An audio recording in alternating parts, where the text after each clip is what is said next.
사람마다 두려워하는데 사도들로 말미암아 기사와 표적이 많이 나타나니 믿는 사람이 다 함께 있어 모든 물건을 서로 통용하고 또 재산과 소유를 팔아 각 사람의 필요를 따라 나눠주며 날마다 마음을 같이하여 성전에 모이기를 힘쓰고 집에서 떡을 떼며 기쁨과 순전한 마음으로 음식을 먹고 함께 있습니다. 하나님을 찬미하며 또 온 백성에게 칭송을 받으니 주께서 구원받는 사람을 날마다 더하게 하시니라. 아멘. 우리가 언제쯤 다 모일 수 있을까요? 언제쯤 얼굴과 얼굴을 마주대면서 함께 웃으면서 이야기 나눌 수 있을까? 올해는 그래도 다 같이 모일 수 있지 않을까라는 작은 희망을 가지면서 올 한 해를 시작했는데 올해도 결국 한 자리에는 다 모이지 못하고 240명 또 제한해서 또 이렇게 모여야 되는 그런 상황을 맞이하게 되었습니다. 물론 작년보다는 조금 좋아졌습니다. 작년에는 정말 아무도 없었고 뒤에다가 녹색 천 하나 쳐놓고 이제 크로마키 천 하나 쳐놓고 줌으로 서로 연결해가면서 온라인으로만 하나님 앞에 예배 드렸는데 올해는 그래도 240명 또 별시라고 해서 또 성전에 나와서 함께 예배할 수 있음이 너무 기쁜 것 같습니다. 성경에서는 끊임없이 우리에게 계속해서 우리에게 말씀합니다. 모이기를 힘쓰라고 성경에서는 계속 이야기합니다. 히브리서 10장에 보면 서로 돌아보아 사랑과 선행을 격려하며 서로 격려하며 모이기를 피하는 어떤 사람들의 습관과 같이 하지 말고 오직 권하여 그날이 가까움을 볼수록 더욱 그리하자라고 말씀을 합니다. 아까 전에 우리 몸 찬양 우리 할 때도 똑같이 그 찬양을 드렸지만 교회에 대한 말씀을 하고 계시는 에베소서에서도 똑같이 이야기합니다. 그의 안에서 건물마다 서로 연결하여 주 안에서 성전이 되어가고 너희도 성령 안에서 하나님이 거하실 초소가 되기 위하여 그리스도 예수 안에서 함께 어떻게 된다고요? 지어져 가느니라. 혼자 서는 게 아니고요. 교회는 함께 지어져 가는 것. 서로 모이고 함께 있을 때 함께 지어져 가는 것이 교회다라고 이야기합니다. 우리가 전도서에서 말씀도 우리가 너무 잘 알고 있습니다. 이거는 우리가 같이 읽을까요? 시작. 두 사람이 한 사람보다 나음은 그들이 수고함으로 좋은 상을 얻을 것임이라. 혹시 그들이 넘어지면 하나가 그 동물을 붙들어 일으키려니와 홀로 있어 넘어지고 붙들어 일으킬 자가 없는 자에게는 화가 있으리라. 또 두 사람이 함께 누우면 따뜻하거니와 한 사람이면 어찌 따뜻하랴. 한 사람이면 패하겠거니와 두 사람이면 맞설 수 있나니 세 겹줄은 쉽게 끊어지지 아니하느니라. 아멘. 성경은 이렇게 계속해서 모이기를 힘쓰라고 우리에게 말씀을 합니다. 오늘 우리가 읽은 이 사도행전을 보시게 되면 사도행전의 그 성령의 역사도 그냥 개인이 있을 때 일어난 것이 아닙니다. 사람들이 모인 곳에서 성령의 역사가 일어나고 있는 것을 볼 수가 있습니다. 사도행전 2장 1절 다 같이 한 곳에 모였더니 4장 31절 모인 곳이 진동하더니 사도행전 12장 11절 12절 말씀은 베드로가 감옥에서 풀려나는 그 장면인데 여러 사람이 거기에 모여 기도하고 있더라. 사도행전에 나오는 이 성령의 역사도 결국 사람들이 모여서 하나님 앞에 함께 기도할 때 모든 역사들이 일어나고 있는 것을 우리에게 보여주고 있습니다.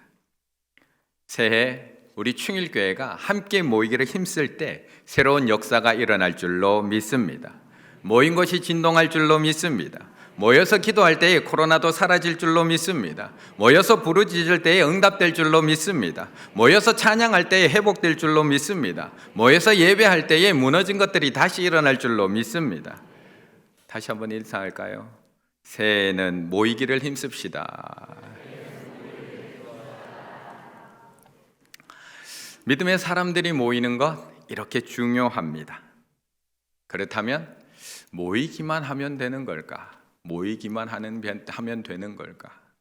나오나 콘서트도 수천 명 왔다는데 모이기만 하면 되는 걸까?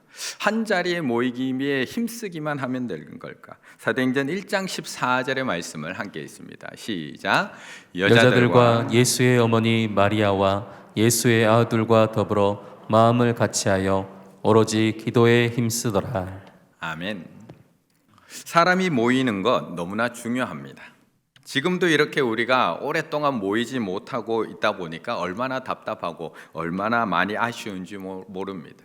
함께 모여서 예배하고 찬양하고 하나님 앞에 경배했던 그 때가 얼마나 그리운지 모릅니다. 정말 그때가 얼마나 소중했는지를 우리는 새삼 지금 2년 동안 너무 뼈저리게 느끼고 있습니다. 하지만 무작정 모인다고 하면 다 좋은 걸까? 조금 있으면 이제 또 1월 말이 되면 또 구정이 되는데, 명절이 되면 또 모든 가족들이 보고 싶어 합니다. 가족끼리 한자리에 모이고 싶어 합니다. 야, 이럴 때가 아니면 가족끼리 언제 보냐, 이번에라도 한번 보자 라는 마음으로 그 힘든 귀경길을 열심히 달려갑니다. 온 가족이 한자리에 모이기 위해서. 그런데 모이고 나면 왜 꼭 싸우는 걸까요? 그렇게 보고 싶어서 달려갔는데 대놓고 싸우지는 않지만 왜 돌아올 때가 되면 이만한 돌 하나 가슴에 얹어 놓은 것처럼 답답한 심정으로 집으로 돌아오고 있는 걸까요? 도리어 코로나 덕분에 가족 간의 갈등이 조금 줄어든 건 아닐까요? 우리가 한자리에 모이는 건 너무 중요합니다. 하지만 먼저 마음이 모이지 않으면 아무리 한자리에 모여도 각자일 뿐입니다. 방금 읽은 사도행전 1장 14절의 말씀은 예수님께서 부활하신 이후에 사람들에게 한자리에 모여서 기도하고 있는 모습을 우리에게 보여줍니다. 예수님께서 부활하신 이후에 제자들과 함께 모이십니다. 그리고 제자들에게 이렇게 분부하십니다. 예루살렘을 떠나지 말고 내게서 들은 바 아버지께서 약속하신 것을 기다리라고 자신의 제자들에게 분부하십니다. 그리고 그 예수님의 분부에 따라서 사도들과 예수님의 가족들은 예루살렘은 떠나지 않고 어느 한 다락방, 마가인 다락방에 모여서 오로지 기도에 힘쓰니라. 기도에 힘쓰기 시작합니다. 오직 꾸준히 집착하다. 오직 기도에 힘씁니다. 120명이나 되는 사람들이 마가의 다락방 한자리에 모여서 오직 기도에 힘쓰고 꾸준히 기도에 집중하자 놀라운 사건이 일어납니다. 사도행전 2장 1절 2절의 말씀, 오순절 날이 이미 이름에 그들이 다 같이 한 곳에 모였더니 호련히 하늘로부터 극하고 강한 바람 같은 소리가 있어 그들이 앉은 온 집에 가득하며. 이렇게 한 곳에 모여서 기도하자 놀라운 일이 일어납니다. 성령의 역사하심과 성령의 충만하심을 경험하게 됩니다. 그런데 우리는 이 기도하는 모습에서 너무 쉽게 놓치는, 뒤에 오직 기도에 힘쓰니라에 집중하다 보니까 너무 쉽게 놓치는 한 부분이 있습니다. 14절 말씀을 보시게 되면 더불어 마음을 같이하여 오로지 기도에 힘쓰더라. 오로지 기도에 힘쓰는데 그 앞에 전제되어야 될 것이 마음을 같이 하는 것이 전제가 될 때에 오로지 기도에 힘쓸 수 있다는 겁니다. 우리가 한자리에 모여서 기도하는 거 중요합니다. 우리가 오로지 기도하는 거 중요합니다. 전심으로 기도하는 거 중요하고요. 꾸준히 집중해서 기도하는 거 중요합니다. 하지만 그 기도하는 사람들의 기도가 각자 다 다르다면요. 각자의 원함이 다 다르다면요. 각자의 기도가 다 다르다면요. 1장 13절 14절에 보시게 되면 그곳에 모인 사람들의 이름을 다 적어 놓고 있습니다. 굳이 이 이름을 다 적어 놓을 필요가 있느냐 싶은데 다 적어 놓습니다. 그들이 유하는 다락방으로 올라가니 베드로, 요한, 야고보, 안드레와 빌립, 도마와 바돌로메 쭉 제자들의 이름 14절 다 거기 있어 여자들과 예수의 어머니 마리아와 예수의 아우들과 더불어 마음을 같이하여 오로지 기도에 힘쓰니라. 더불어 마음을 같이 할 수 있는 사람들인가요?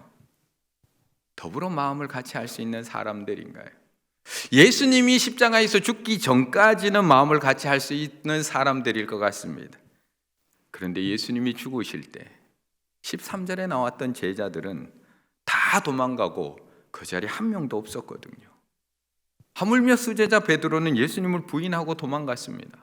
반면에 그 14절에 나오는 여자들은, 14절 시작되는 여자들은 끝까지 그 자리를 지키고 있었던 여인들, 예수님의 어머니 마리아와 그의 가족들은 끝까지 그 자리를 지키고 있었던 사람들, 그들의 마음은 어땠을까요?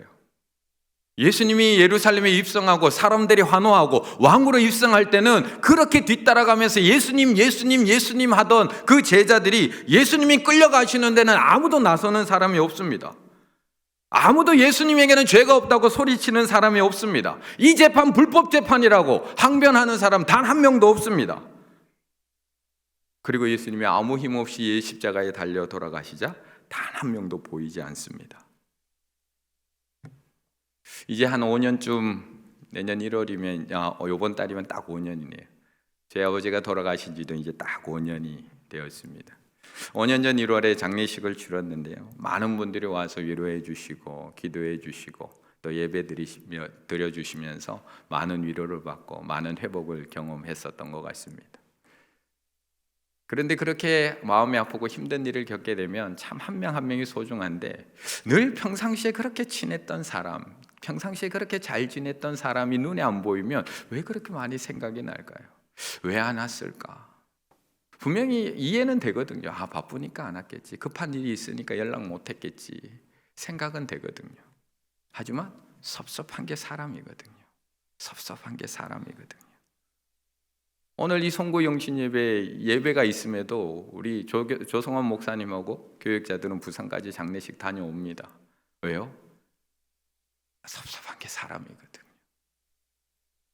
지금 이 자리에 있는 여자들과 예수님의 어머니 마리아와 예수님의 아우들 마음이 어땠을까요?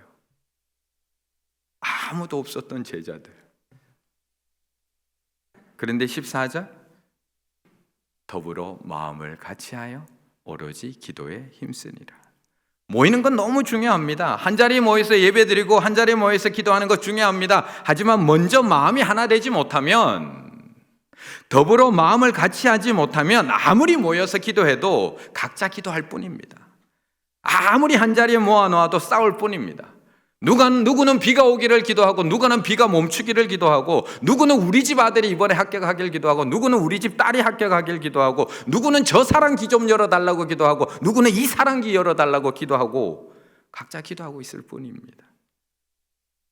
그래서 우리는 한 자리에 모이기 전에 먼저 마음이 모여야 합니다. 각자 나누어진 마음이 아니라 주 안에서 먼저 하나된 마음으로 마음이 모여야 됩니다. 그러면 그렇게 하려면 어떻게 우리가 해야 되는 걸까? 2022년 어떻게 해야 될까? 사도행전 2장 37절의 말씀 함께 읽습니다.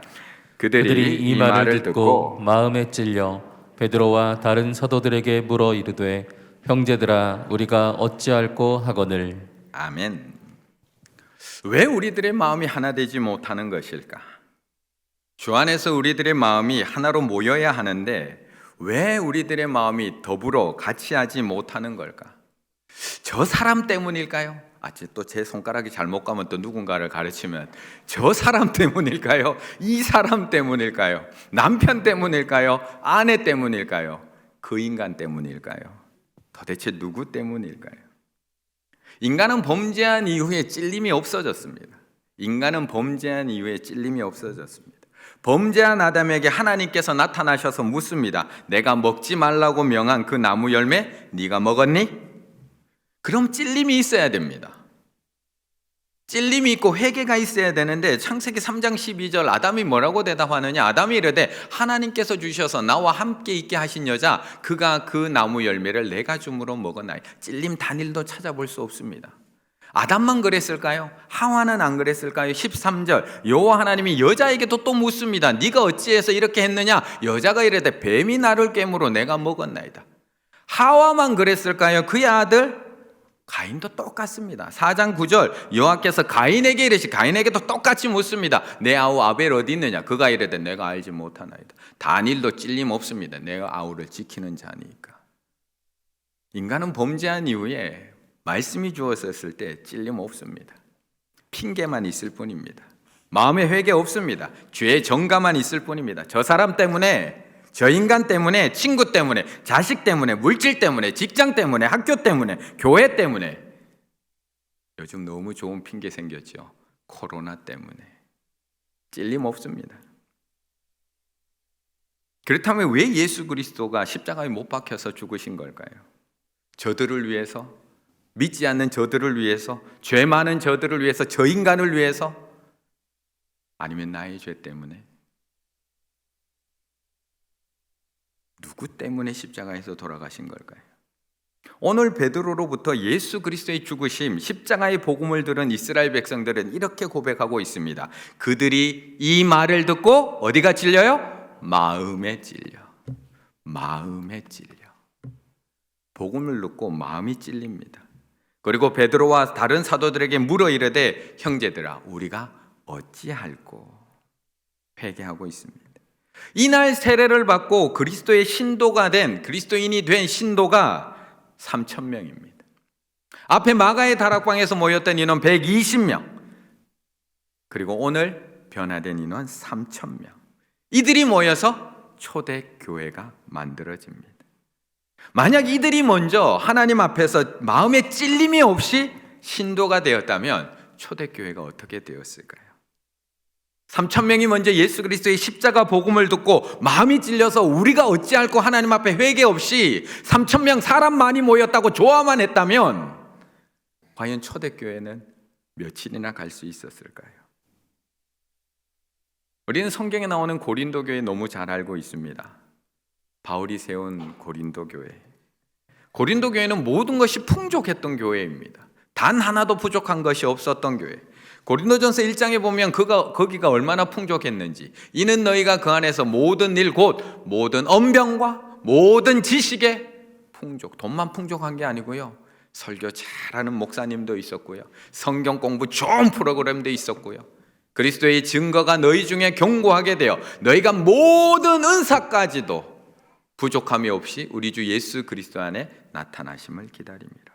모두가 이런 교회 원하고 있는 거 아닌가요?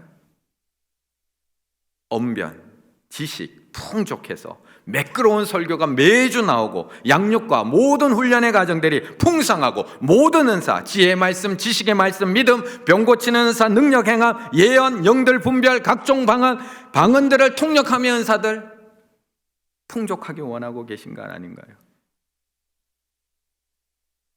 그런데 이 고린도 교회를 향한 바울의 권면이 뭐냐? 이어지는 10절에서 이렇게 얘기합니다. 형제들아, 내가 우리 주 예수 그리스도의 이름으로 너희를 권하노니 모두가 같은 말을 하고 너희 가운데 분쟁이 없이 같은 마음과 같은 뜻으로 온전히 합하라.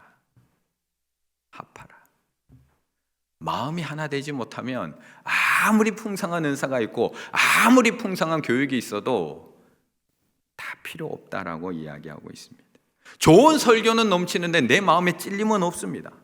훌륭한 성경 공부는 넘치는데 내 마음에 찔림은 없습니다. 그 말씀이 도리어 정죄의 칼이 되어서 다른 사람의 마음을 찌르고 정죄하고 지적합니다. 하나님의 지혜의 말씀을 주시고 지식의 말씀을 주셨음에도 불구하고 그 말씀으로 나를 돌아보고 나의 심령을 찔러 쪼개는 말씀의 검이 되는 것이 아니라 다른 사람의 심령을 찔러 쪼개는 죽이는 검이 되어버립니다. 결국 고린도 교회는 모든 것이 풍족했음에도 불구하고 다툼과 분열을 경험할 수밖에 없었습니다. 하지만 오늘 사도행전 신도들은 베드로의 말씀 앞에서 자신의 마음, 내 마음이 찔림을 받습니다. 찔러 쪼갰을 받습니다. 우리가 어찌할꼬 하나님 앞에 회개합니다. 그리고 그 사람들이 모여서 초대교회가 시작됩니다. 그리고 오늘 본문으로 넘어옵니다. 사도행전 2장 46절 함께 읽습니다. 날마다 마음을 같이하여 성전에 모이기를 힘쓰고 집에서 떡을 떼며 기쁨과 순전한 마음으로 음식을 먹고. 아멘.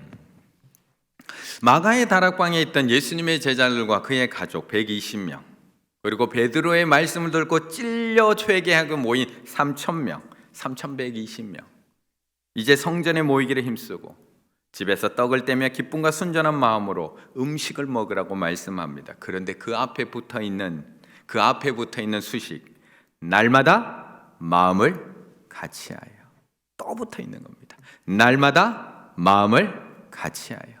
사도행전을 다시 한번 가만히 읽어보시면 일심, 한마음, 마음을 같이하라 10번 이상 등장을 합니다. 계속해서 말씀합니다. 이렇게 코로나로 모이기 힘들 때 성전에 모이는 것 중요합니다. 모이는 것 힘써야 합니다. 모이기를 피하는 어떤 사람들의 습관과 같이 하지 말아야 합니다. 마지막 때가 가까울수록 우리는 모이기를 힘써야 합니다. 하지만 그 전에 우리가 먼저 해야 할 일, 날마다 마음을 같이하여 성전에 모이기를 힘써야 합니다. 우리의 마음이 매일 똑같으면 얼마나 좋을까요? 우리의 마음이 이렇게 송구 영신 예배 하나님 앞에 결단할 때 이 마음이 1년 내내 똑같이 이루어지면 얼마나 좋을까요? 마가의 다락방에 있었던 이 120명의 성도들이 매일 더불어 마음을 같이 해서 오로지 기도에 힘썼다면 얼마나 좋을까요? 베드로의 설교를 듣고 마음이 찔렸던 이 성도들이 하나님 말씀 앞에서 날마다 마음의 찔림을 받고 회개했다면 얼마나 좋을까요? 우리의 마음이 이렇게 하나님 앞에 연초에 기도하며 결단한 대로 1년 내에 쭉 이어진다면 얼마나 좋을까요? 그런데 우리의 마음이 그렇던가요? 하루에도 수십 번 왔다 갔다 하는 것이 우리들의 마음 아닌가요? 하루에도 수번씩 올라갔다가 내려갔다 하는 것이 우리들의 마음 아닌가요? 올 한 해도 2021년 작년 한 해도 우리의 마음이 얼마나 요동치며 여기까지 왔는지 모릅니다. 좋을 때는 한없이 기뻐서 하나님을 찬양하다가 힘들 때는 어디가 끝인지도 모르고 떨어져서 하나님을 원망하다가 예배 드릴 때는 하나님의 말씀 듣고 또 평안을 얻으며 집으로 돌아갔다가 그 다음 날만 되면 또 세상 문제 앞에서 또 하나님 앞에 원망하고 불평하고 하나님 어찌할까요? 한없이 절망하는 것이 우리들의 마음 아니었던가요? 하루에 몇 번씩 왔다 갔다 하는지 모릅니다. 왜요? 우리의 마음은 그렇게 연약하기 때문에 그렇습니다. 우리의 마음 안에는 여러 가지 마음들이 있어서 그렇습니다. 누구나 다 100가지의 마음, 100가지의 플러스, 마이너스의 나를 가지고 있어요. 같은 일, 같은 사람이라도 오늘 플러스였다가 내일은 마이너스가 되는 것이 우리들. 어떤 마이너스도 나의 n분의 1, 100분의 1일 뿐이에요. 그러니 내가 나 스스로에게 가위 칠 필요는 없어요. 마음에도 옷이 필요해 라는 책에 나오는 이야기입니다. 우리 마음에 수십 가지 마음들이 있다는 겁니다. 하루에도 좋았다가 싫었다가 미웠다가 사랑했다가 왔다 갔다 하는 것이 우리들의 마음이라는 겁니다. 그래서 그냥 한번 마음이 같이 한 것으로 끝나면 안 되고 날마다 마음을 같이 하기 위해서 힘써야 한다는 겁니다. 성전에 모이기를 힘쓰기 전에 날마다 마음을 같이 하기 위해서 힘써야 한다라고 말씀을 하는 겁니다. 우리는 이 사도행전 2장을 읽을 때마다 이 초대교회의 부흥을 부러워합니다. 이 초대교회의 역사를 부러워합니다. 그리고 때로는 초대교회로 돌아가자라는 구호를 외치기도 합니다. 믿는 사람들이 다 함께 모든 물건을 서로 통용하고 자신의 재산과 소유를 팔아서 각 사람의 소유 필요에 따라서 나눠주는 초대교회. 하나님을 찬미하고 온 백성에게 친송을 받으며 날마다 하나님께서 구원받는 자를 더하여 주시는 우리 교회가 가지고 있는 표어처럼 날마다 구원받는 자를 더하여 주시는 그런 교회가 되기를 원하며 우리는 살아갑니다. 그런데 이런 부흥의 역사는 그냥 이루어지는 것이 아니라는 겁니다. 우리가 주일마다 교회에 모이는 것만으로 이루어지는 것이 아니라는 겁니다. 수요일, 금요일 예배 시간 잘 지키는 것만으로 이것이 이루어지는 것이 아니라는 겁니다.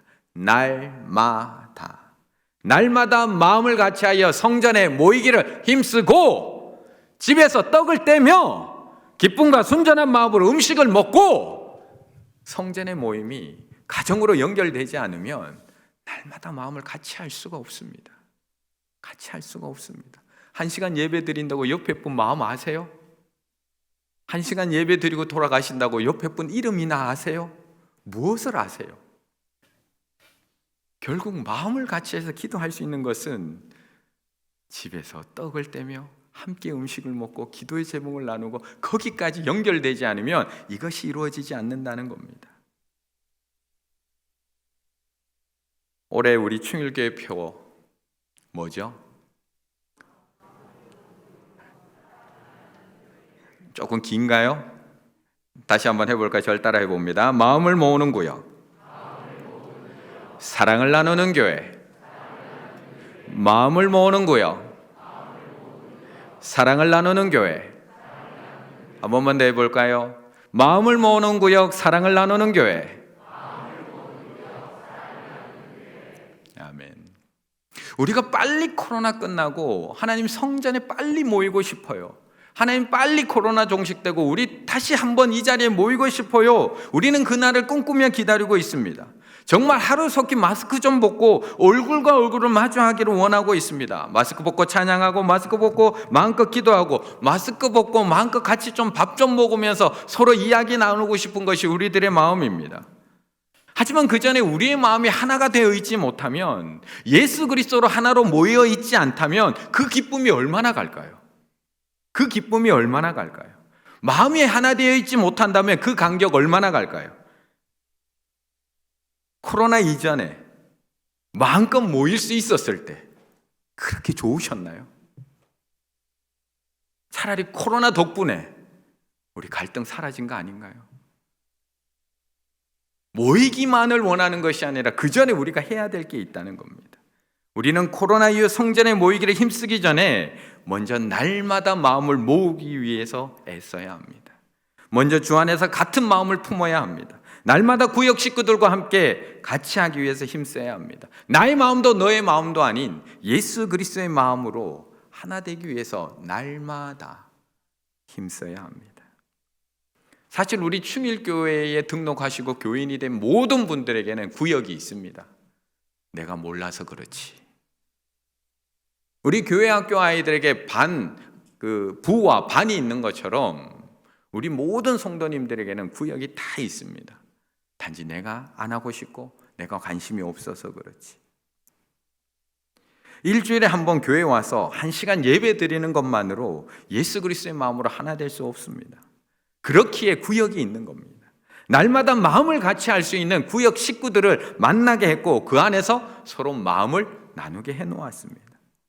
2022년 올 한 해가 그 구역 안에서 마음이 하나 되는 그런 은혜의 한 해가 되기를 바라겠습니다.